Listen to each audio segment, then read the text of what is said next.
Everyone. Thanks for joining us. As Cheryl said, we'll just let people trickle in as they can, but we'll go ahead and get started so that we've got the ability to have a little bit more time at the end for Q&A. As per usual, we're going to start with a few housekeeping items, then we'll hit our resources, some recommended readings, and then website of the week. Then we'll get into the lecture, talk about the early utilities and how this all kind of works together in terms of the how the utility companies actually work, and then we'll have time for discussion. So on to housekeeping real quick. Cheryl, I just have this as a placeholder. I know you might be admitting people, but were there any announcements relative to the program that the group need to be aware of? Any changes in schedule? Yeah, there's no major announcements, and I'll just enter the Energy Academy link in the chat if you need to look at any of the past materials. Great, great. Thank you. Appreciate that. Next item in housekeeping is the post-course project. I mentioned this before, and we're moving through our 7 courses. I just wanted to start to encourage those that are attending to start thinking about what would be a good post-course project for us to work on. The program is securing some of my time so that I can work with multiple municipalities on an applied project. So it might be a good idea to start thinking about what would be the type of a project we could work on that would be scalable and applicable to a lot of the communities. So if the collective wisdom is, hey, let's see what we can do to put together a solar and storage program for municipal buildings, or how can we build energy efficiency programs that promote the energy efficiency funding that's available through the utilities.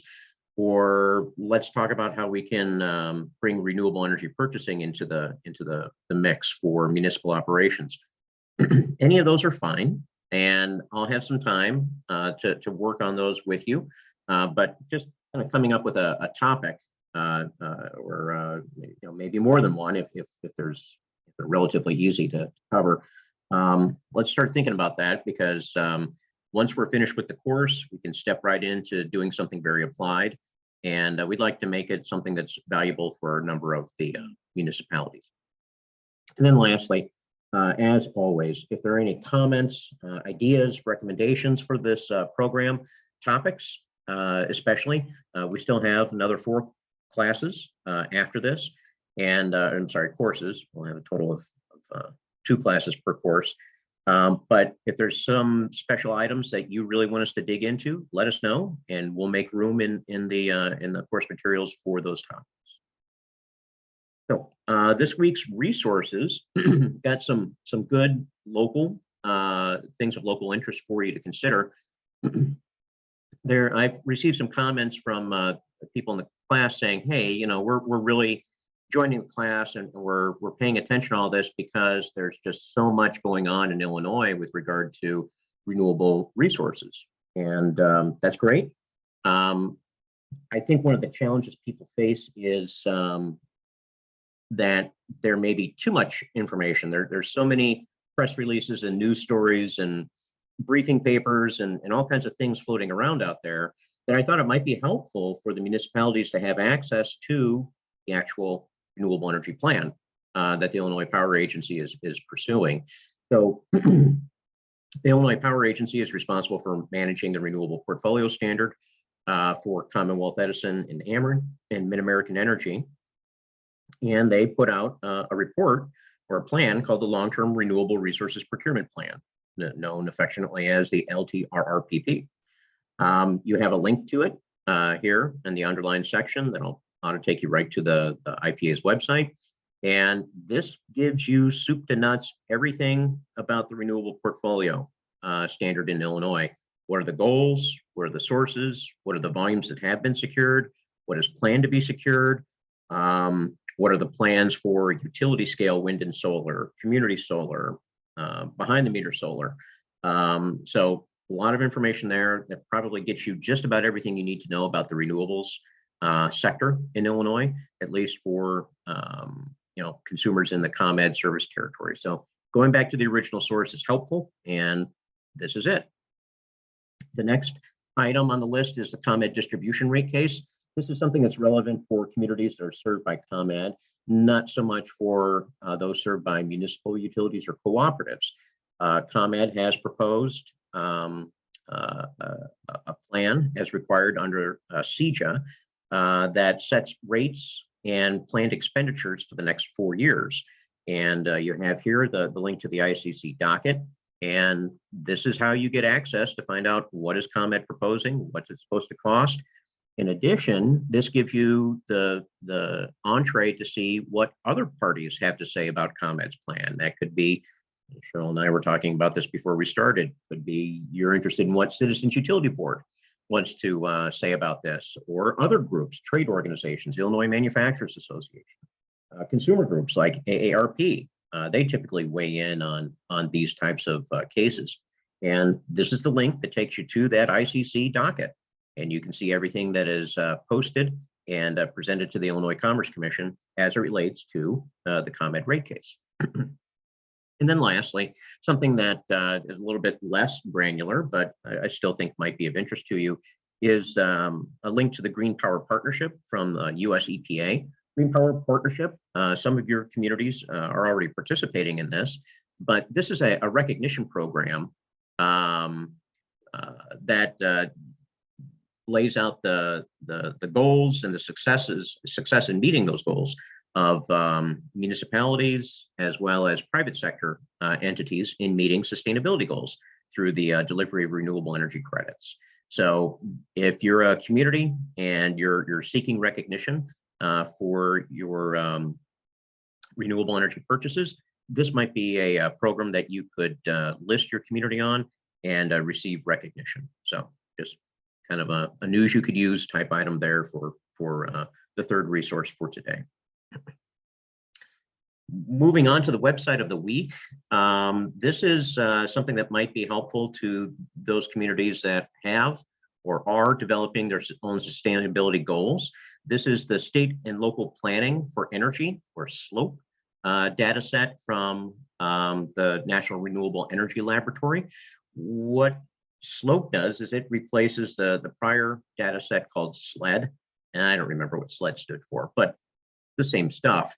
But what this allows you to do is to zoom in to the municipal level, or the county level, or the state level, and pull out historical data regarding energy costs and consumption by the industrial, commercial, and residential sector. So the example I have here is for our friends in Deerfield. You can zero in on a map, click on a municipality. You see here Deerfield is outlined on the map, and you get the data that's presented over on the right-hand side. And this is just the chart that shows the energy consumption of natural gas and electricity in the industrial, commercial, and residential sector, going back to, I think it's pretty close to actual data in the 2017-2018 period. And then it carries forward based on what NREL is projecting the consumption of those commodities to be moving into the future. So this might not be the end all be all, but it can be a good start for setting your benchmark of energy consumption within your communities for electricity and natural gas. Something that's also interesting is that it projects costs. So if you're looking at energy from an economic development standpoint, again, this might not answer all your questions, but it might be a good start for a community that is seeking to better understand the costs of energy and total expenditure of energy in the various sectors of their communities. So, as always, website of the week are just things that catch my eye and things that I go back to and find to be useful. I hope they are for you. If not, and you have your own websites that you find are useful, please shoot them over to me, and we'll get them up here and we'll get them shared to the entire group. And that ought to help us with our, core idea here, which is resource sharing and helping everybody progress forward in their goals.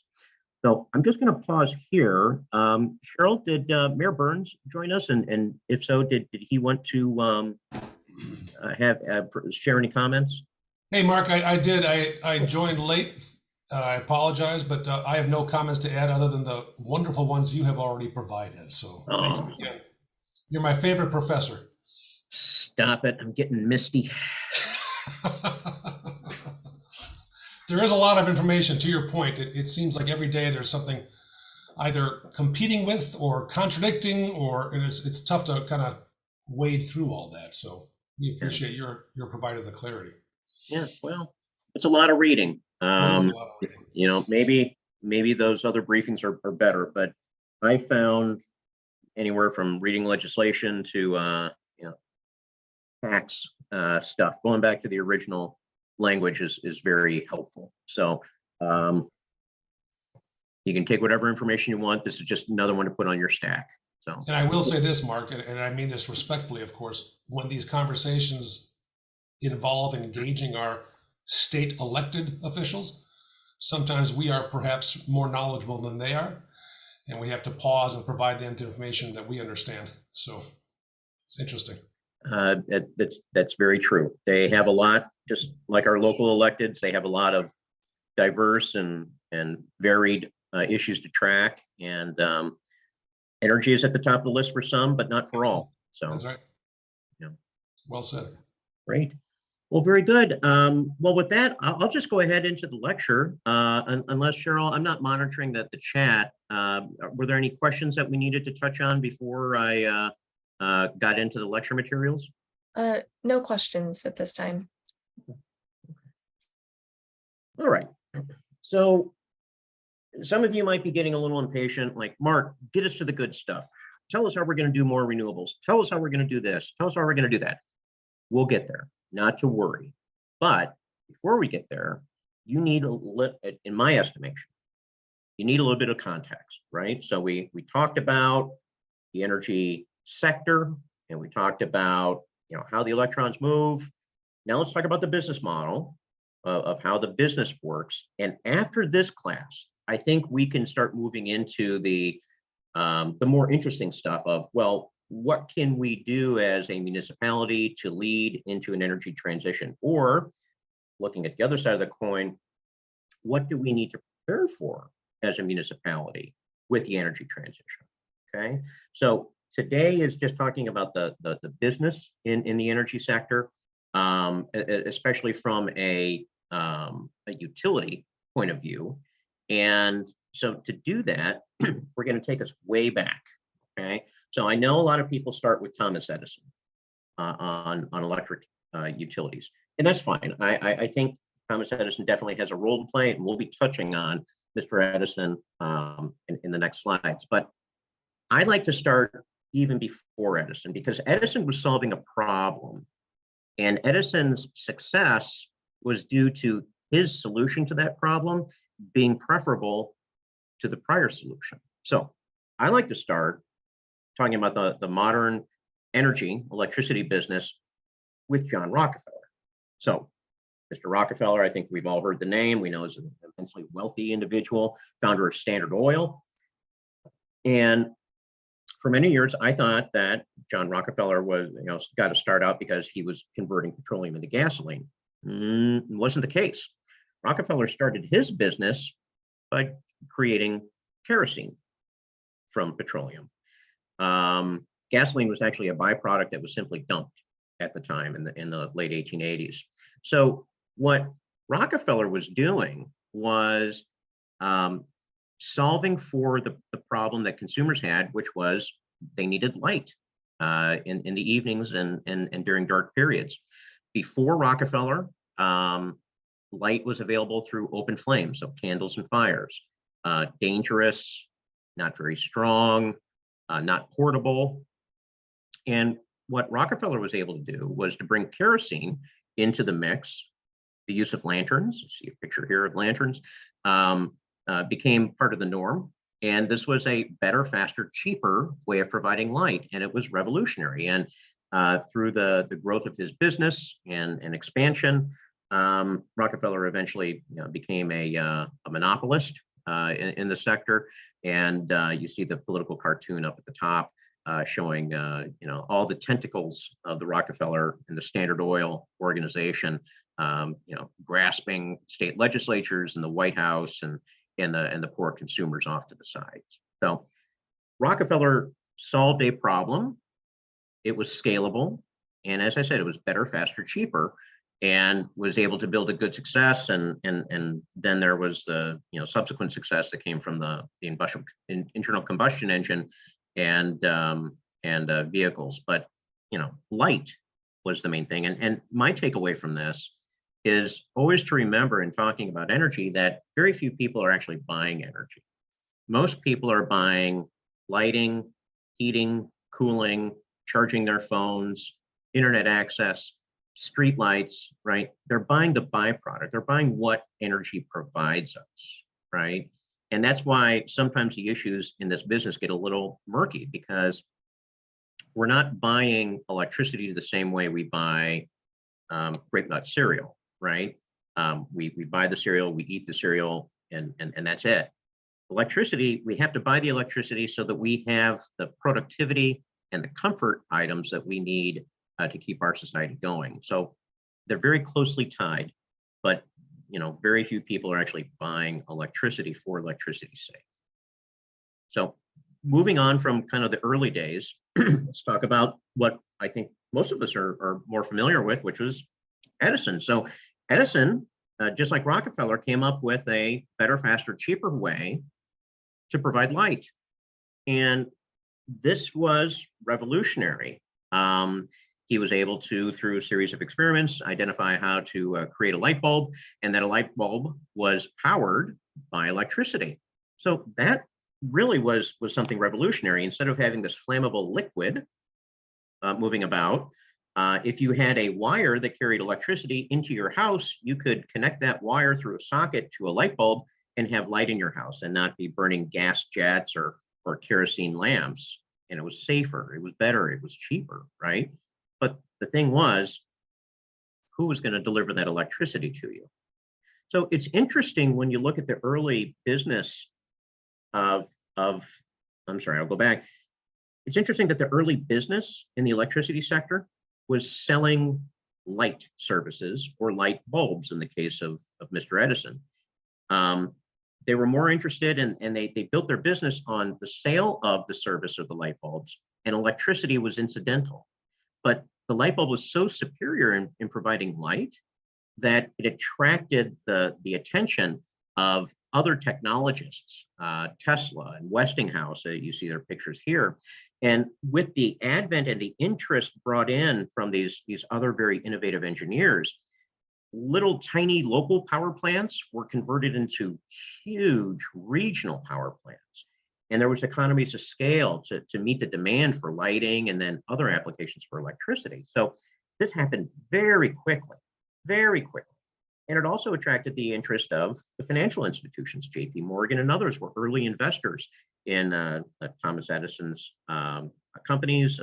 Mr. Westinghouse here was also an early investor in the electricity sector.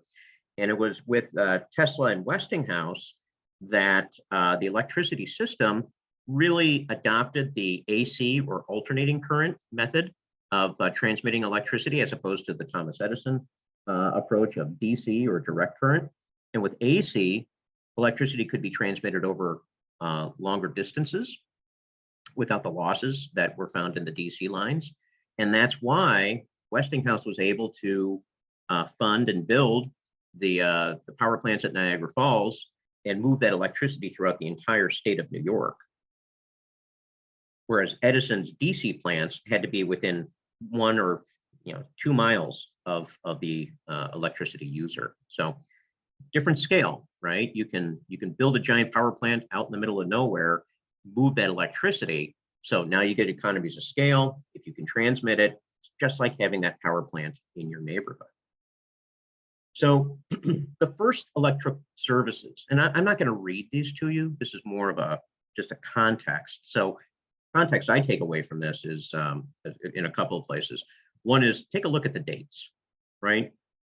So you've got The California Electric Company, 1879, the Grand Rapids Electric Light and Power Company in 1880, and then others. And in Chicago, for instance, there's the People's Gas Light and Coke Company, that was created a little bit after this period of time. But in California, the predecessor of what is now PG&E, Pacific Gas and Electric, was created in San Francisco, and they purchased 2 brush DC generators. And what they were able to do was to sell that electricity to businesses in San Francisco to power electric lights. And the way they recovered their cost was charging a subscription fee of $10 per light per week for each customer. So they were paying for the light, not paying for the electricity. They were paying for the light. The electricity was part of the package. Grand Rapids Electric Light and Power Company came along right on the heels of California Electric Company in 1880. And they actually started taking electricity from a hydroelectric power plant that was serving a furniture company, the Wolverine Chair and Furniture Company, and using that electricity generated from that hydro electric the hydro plant to generate electricity, and then they moved that electricity into downtown Grand Rapids, and they sold light to local customers. Right, that company subsequently became and grew into Consumers Energy, which is the large utility in serving about half of the state of Michigan. And then there were others, right? With the success of these businesses, the sale of light became very popular. So New York, Boston, Philadelphia, Baltimore, they all started having these lighting service companies, right? They weren't utilities yet. They were private companies that were generating electricity and then delivering that electricity to customers who were buying primarily lighting, right? So light bulbs. I saw a citation here. By 1893, there were 1,500 electric arc lights dispersed throughout portions of New York City. So obviously a very popular type of activity going on that people saw as a business opportunity.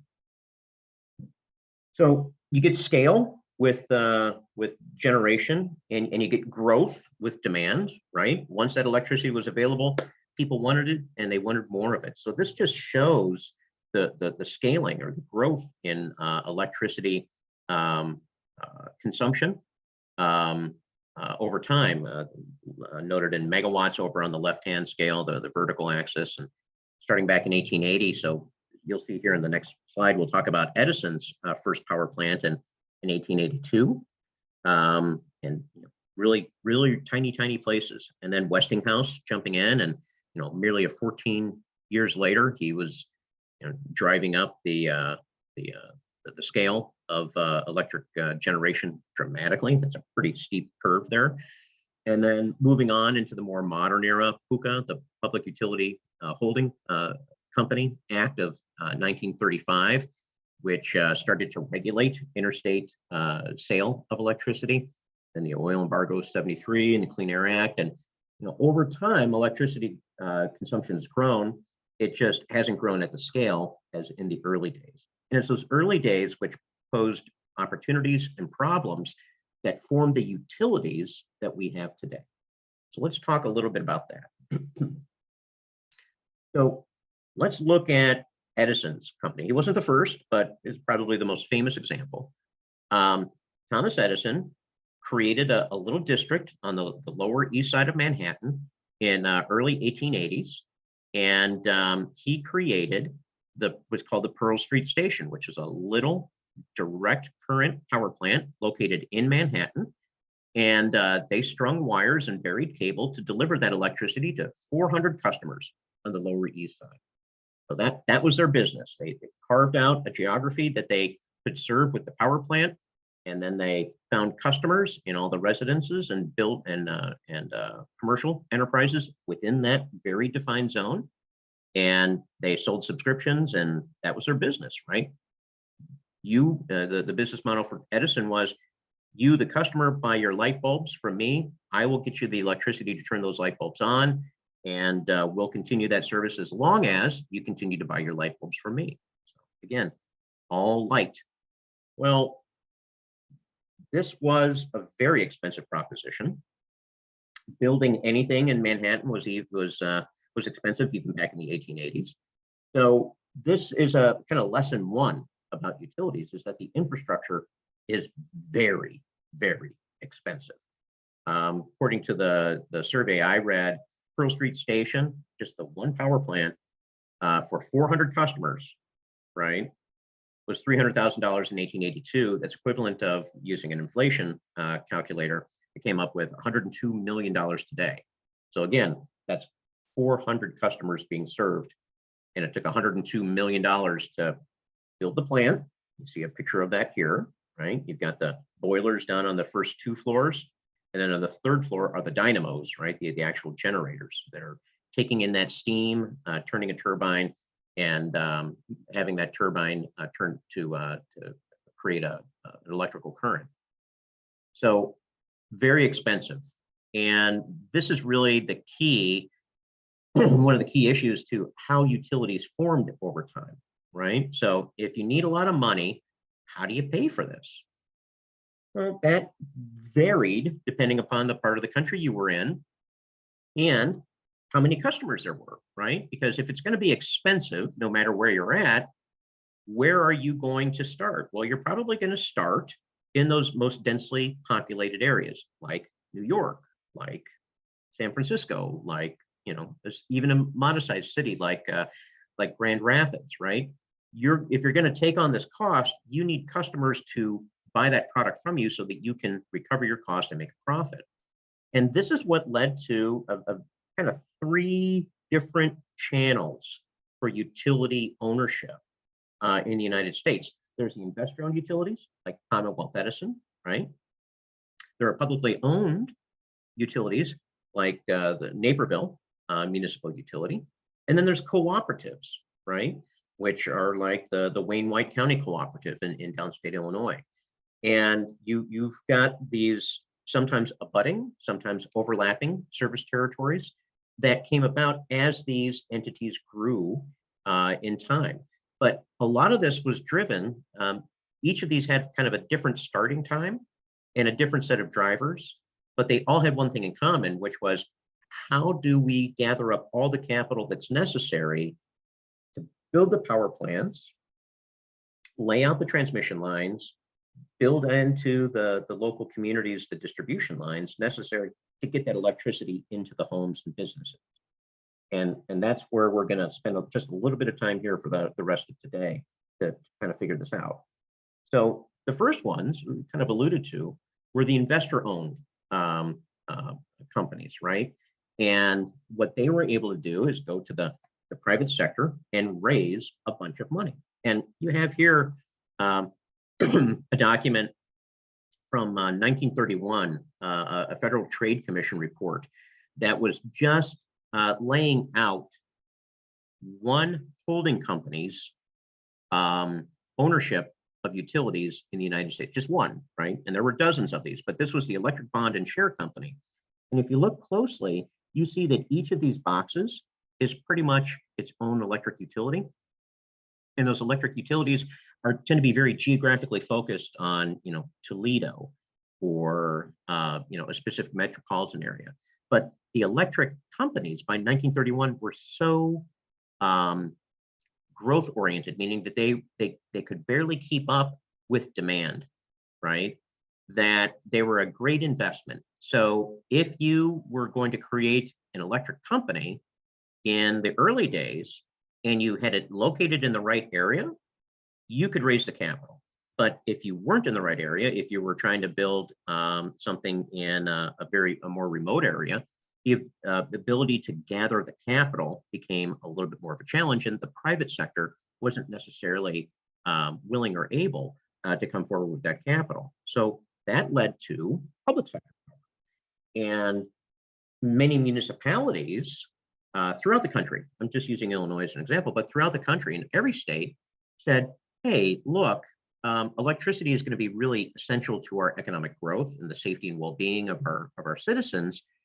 we can't, we're facing difficulties in finding private investment or a private company to raise capital and come in and lay out a municipal utility for us.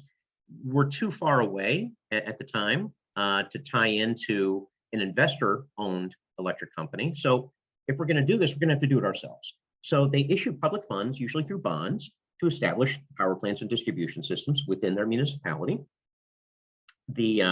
Many of these are fully municipally owned assets, and they're governed by the elected officials. They probably hire professional staff to manage them, but the ultimate control for these entities, instead of a board of directors or primary investors on the investor-owned power, these are the elected officials. They're the ones who get to hear the complaints that power went out, cost too much, you're not bringing me enough electricity. All those complaints, those go to the elected officials. Eventually, these islands of municipal utilities grew and eventually bumped into the surrounding transmission and distribution systems from their neighboring cooperatives, as well as investor-owned entities.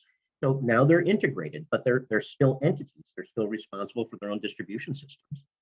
And some have sold over the years. Most recently, the Jacksonville municipal utility in Florida just sold to NextEra. So that's an example of a municipal electric agency that sold.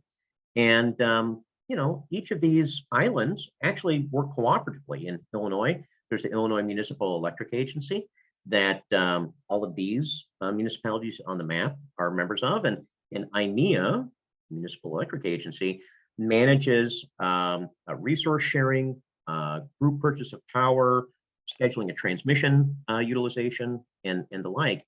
But ultimately, these local municipally owned utilities are still very much in operation in Illinois and throughout the country. But they came about because somebody had to raise the money to get this electricity to the consumer.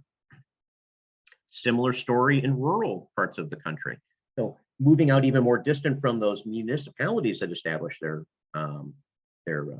utilities, out in the country, you don't even have the benefit of every town being able to pull together the bonding required to build the systems.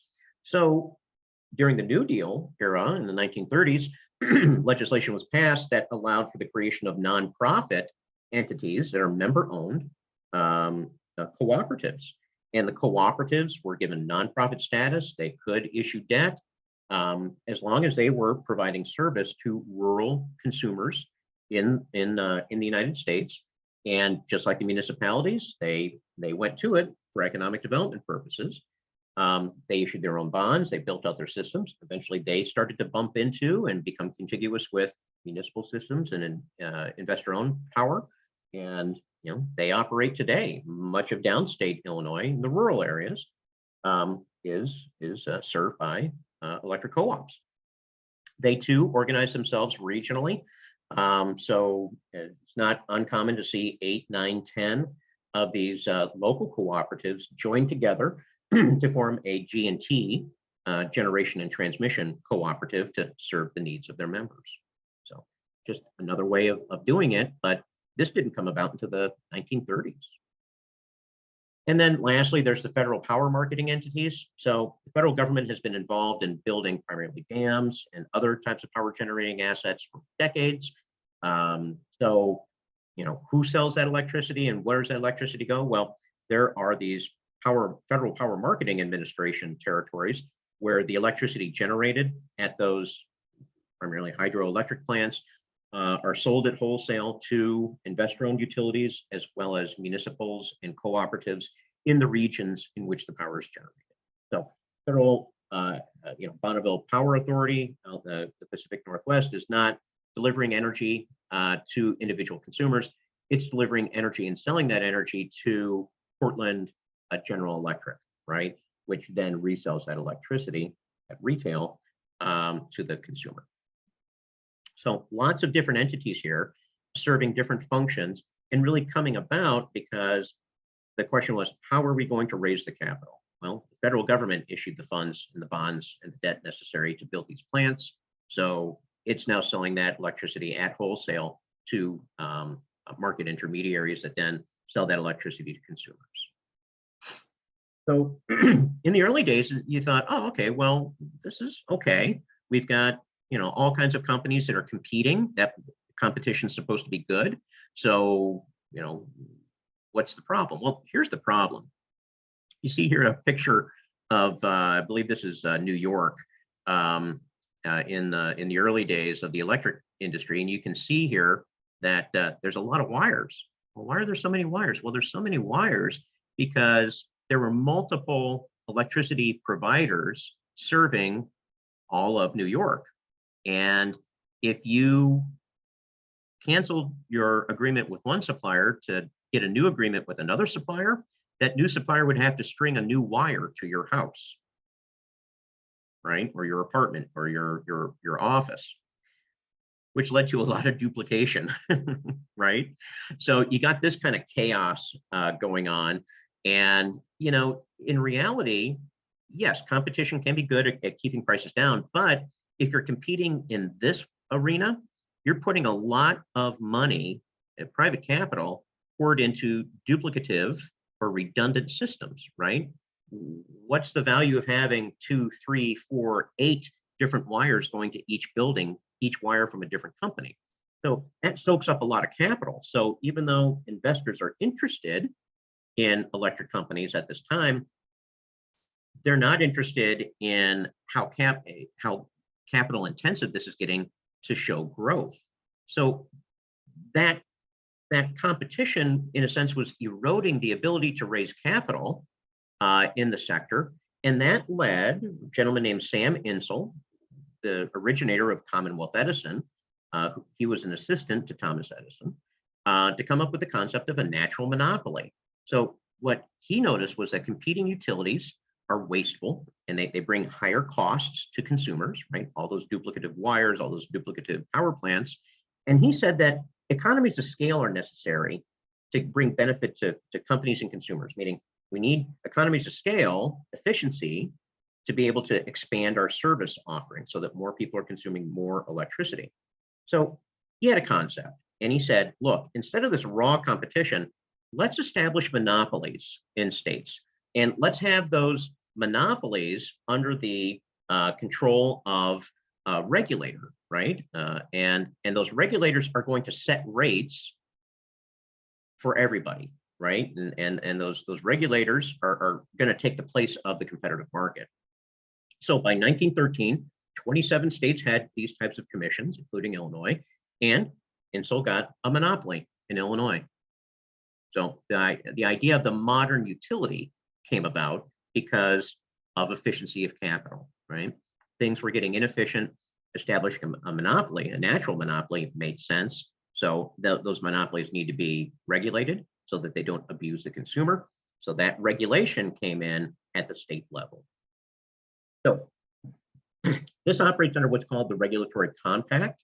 And that's where, under this arrangement, the community and the utility both get something of value, and the details are handled by the Public Utility Commission. So the community benefits are reliable service, consistent investment in infrastructure, a single entity being responsible for service, right? Those are all good things on the community benefit side. The utility gets a monopoly.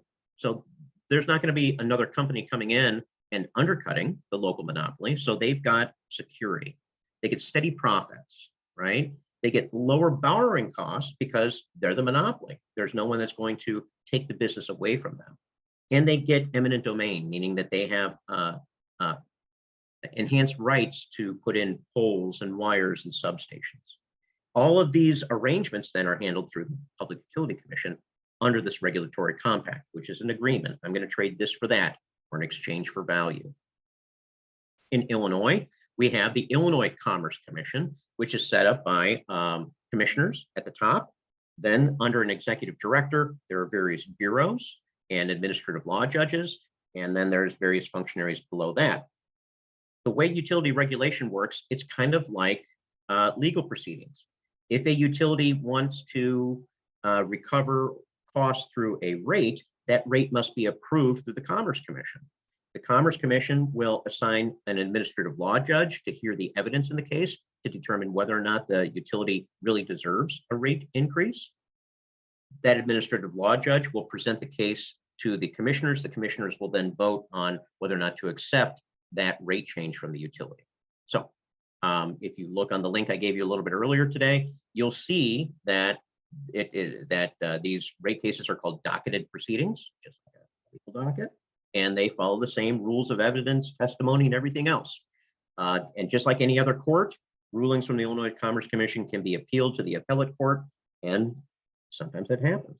So Illinois Commerce Commission is not the final word on rates and tariffs, but I'd say for the most part, they're the closest to it, and most of their rulings are not appealed. So they very much are, for practical purposes, the primary authority. So again, to give you a sense of all the steps that are part of utility rate making process, you have here kind of the timeline for the ComEd case that's out there now. It was filed on the 3rd of January. And then we've got all of these steps. We've got testimony, we've got rebuttal testimony, we've got rebuttal testimony, we've got all kinds of orders and draft orders and the like. And this is going to go on until the end of the year, November. So it's an 11-month process. But this is, you're not going to get quizzed on this, but this is just give you a sense of what it takes to get the regulatory process to provide the level of transparency that's necessary under the regulatory compact. So why is this so important to the utilities? Why would they go through 11 months of pain to change their price? Well, it's because this is how they make money. A lot of people think that utilities make money by selling electricity. That's really not the case. They recover their costs by delivering electricity and charging a rate for that. But the way they make money is by investing capital. You see here kind of a schematic of how a utility makes money under what's called the rate of return rate making process. So when a utility reports to the Commerce Commission, it says, hey, Commerce Commission, for us to continue to deliver electricity in the next year, next 4 years, whatever the timeline is, we need this much revenue. So that's the box at the top, the total revenue requirement. In that revenue requirement are expenses, operations and maintenance, depreciation and taxes. Those are pass-through expenses. There's no markup on that, right? So those are pass-through expenses. Over on the blue side there, you see return on rate base. This is where the utility makes their money. Return on rate base is rate base, the value of all their equipment, right? All their capital equipment, the substations, the wires, the underground vaults, trucks, right? All of that times the rate of return. So if I have $1 billion of rate base and my rate of return is 9%, my rate of return on rate base is going to be that $1 billion rate base times the rate of return. So what's important here is that red box of fixed assets. The more a utility can fit into that fixed asset box, more wires, more meters, more substations. The more they can get into that box, the higher their rate base, and therefore the higher their return on rate base, which is their profit. So that's the game, right? For the entire utility sector is they are there to deploy capital. The regulator is there to make sure it's done efficiently and effectively so that there isn't too much spending, but there's enough to meet the requirements of the community, but not so expensive that it starts to be an abuse of the monopoly. So I thought a chart might be easier than doing the math, but if you want to see the math, happy to show you the spreadsheets. So what's going on right now with the ComEd rate base and the rate of return rate making for the delivery charges that ComEd is proposing? So I did some analysis for a customer with 4,000 kW of peak demand, so pretty large customer. And I tracked for them in the blue bars their delivery service charges going back to 2013. And then I took ComEd's proposed rates for 2024 through 27 and put those on the chart as well, just to show what the additional costs are going to be under the proposed rate making from ComEd. And for this customer, it's going to be an extra $530,000 to have that electricity delivered over the next 4 years. That's added cost, right? If you look over on the left, the increase in costs over the next 4 years, if the ICC approves ComEd's plan, so residential rates will go up on average about 8%. And then all the business classes from small all the way up to high voltage and railroad, they're going to see about a 50% increase in their delivery charges. Again, as proposed by ComEd. This can change, but this is what's out there. This is relevant to the municipalities because this is a lot of money, right? And for businesses and consumers that are facing hardship, this is going to become even more challenging environment to operate in. So with that, open for discussion, and I appreciate your time and attention. I think we're still doing pretty good for time, and we've got maybe 5-10 minutes to field questions and have conversations. So again, thanks for your time and spending your lunch with us. Thank you very much, Mark. Always valuable. My colleague and friend Cheryl shared in the link a copy of the 1896 bond the city of Geneva issued to develop the Geneva Electric Light Company. Oh, If you want awesome. to see it. Isn't that something? Look at that thing. Isn't that wild? Mark is paid. That's good. Yeah, I'm still paying it off actually, but nevertheless, it's so as all of you know, we own our own utility, and that was the beginnings of that. So pretty cool. Mm-hmm. Yeah, and it was necessary, right? Because who else was going to do it? Yeah.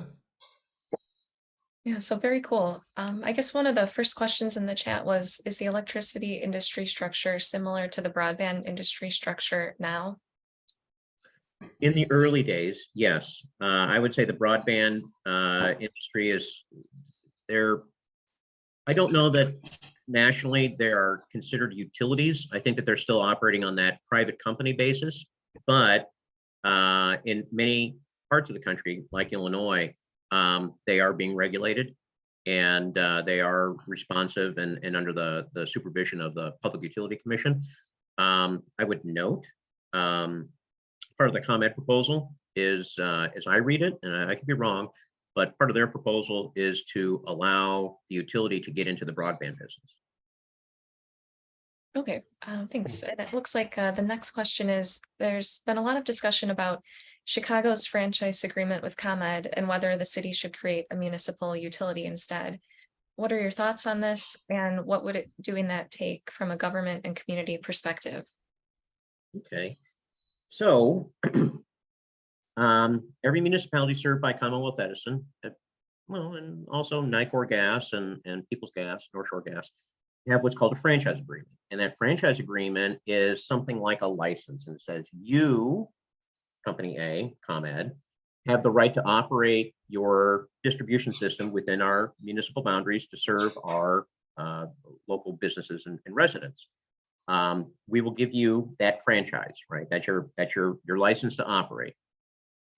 In addition, we're going to give you preference for the use of rights of ways and easements for the deployment and operation of your system, right? So they can put up their wires to affect the delivery of electricity.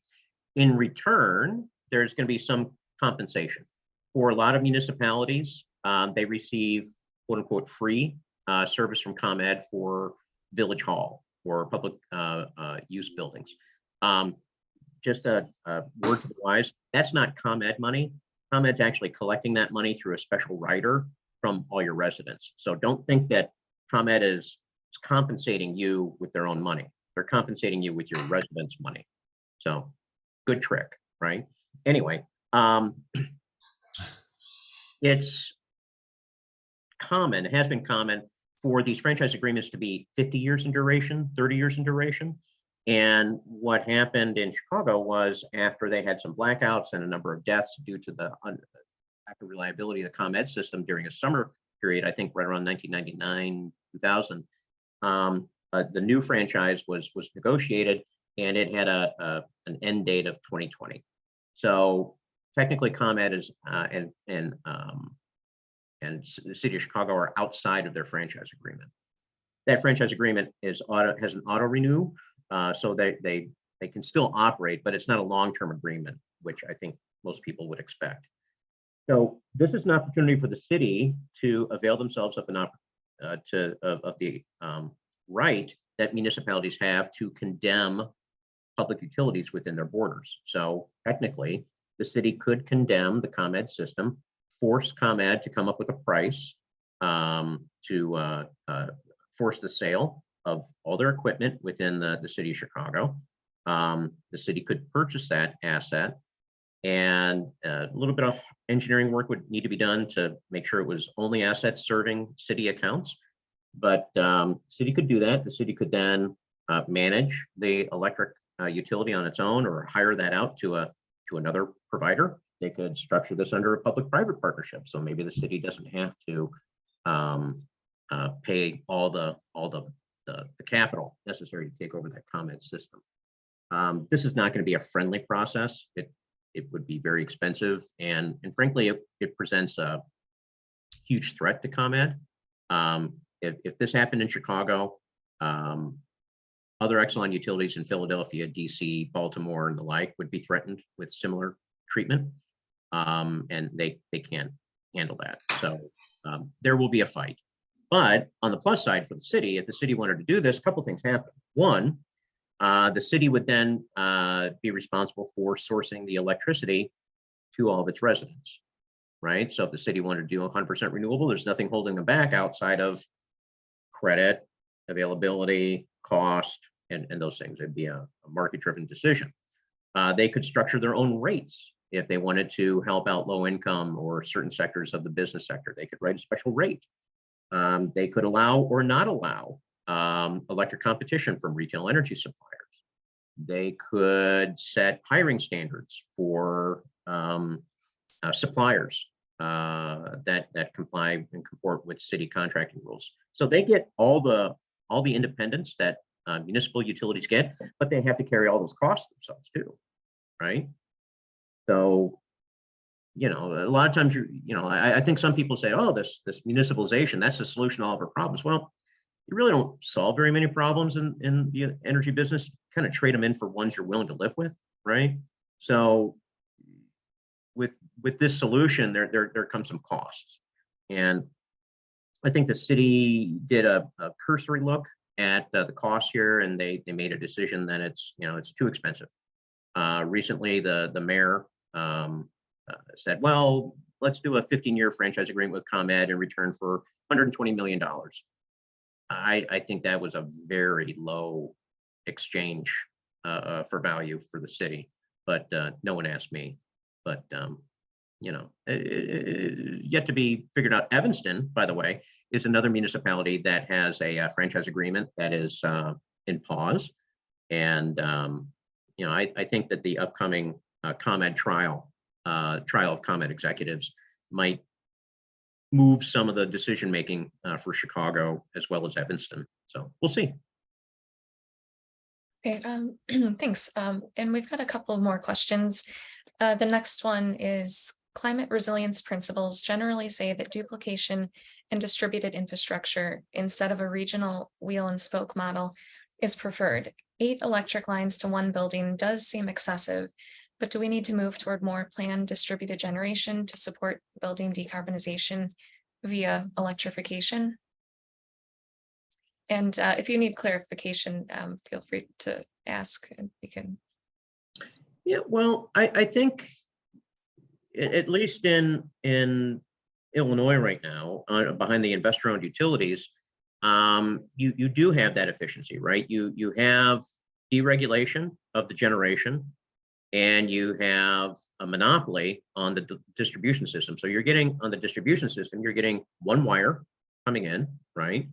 And there's a cost to that, and that's as efficient as I think you can get. You have competition in the generation arena, and every consumer served by ComEd has the right to purchase electricity from whatever service they like. So they can get renewable, sustainable, whatever energy they want. In terms of electrification, that's competition between a gas utility and an electric utility. So I think that's a little bit different. There's some cities I think are planning on disallowing natural gas service to new construction. I think that in others, they're, say New York, they're putting a tax on emissions from buildings that are combusting natural gas. So I maybe I'm misunderstanding the question, but we do have the one wire going in, and you have multiple supply that can go into that on the electricity side.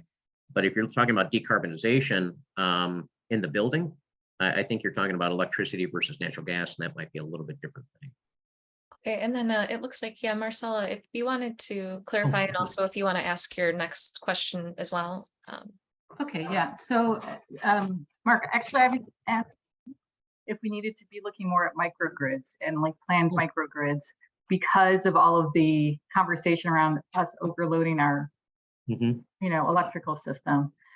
I don't remember what my next question was. Sure. Yeah, I think microgrids make sense. To me personally, I think they make sense not necessarily as separate islands from the surrounding distribution system, but as something that exists alongside of and can help supplement the surrounding distributions.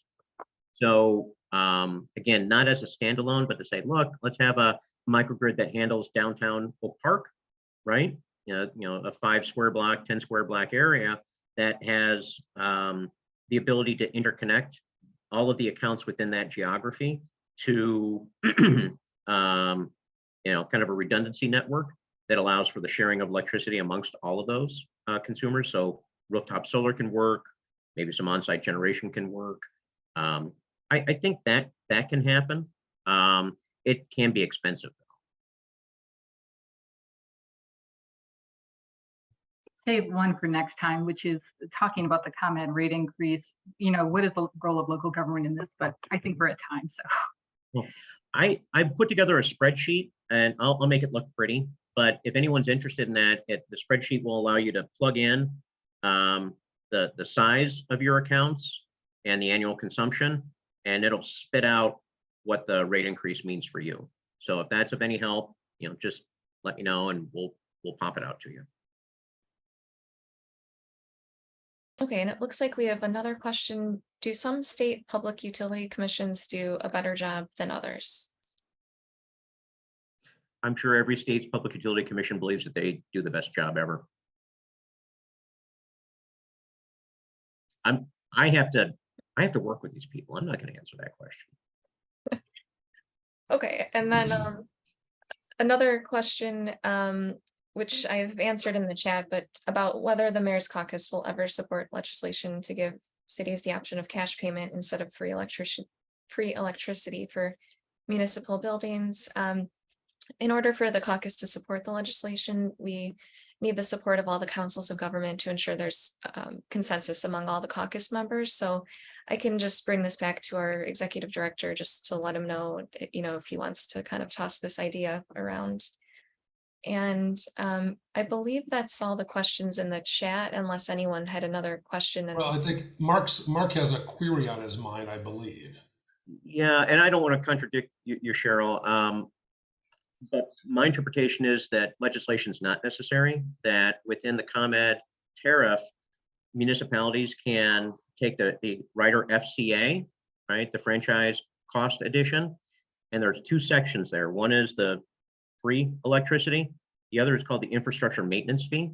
And a municipality can switch from the free to the cash payment. We did that for Evanston 2 or 3 years ago.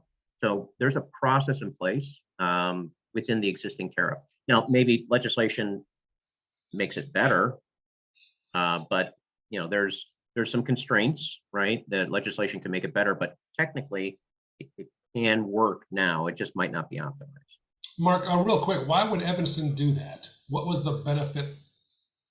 If I recall correctly, Evanston wanted to have a more consistent approach to purchasing renewables for their own internal reporting purposes. And they couldn't see a way to manage their electricity purchasing comprehensively unless they had all of their accounts on the same retail supply contract. Got it. Thank you. Okay. Oh, and thanks. And yeah, that does sound like it might be a easier way for municipalities to do that versus legislation it could be more difficult to get the consensus. Right. And I might be misunderstanding the question. So I don't want to contradict anyone. Okay, well, thanks for everyone for submitting your questions, and it looks like we're at time, so. Yes, Cal, thank you would you everyone like for to participating again. close? Yeah. Mark, another great class. That was fascinating. Oh, Fascinating. thanks. So thank you very, very much. We Great. appreciate everyone participating. We thank you again for carving out time on your busy schedules. We look forward to the next class. So with that, happy Thursday. We're glad the weather's improving today. When you're out and about, be safe. And thanks again.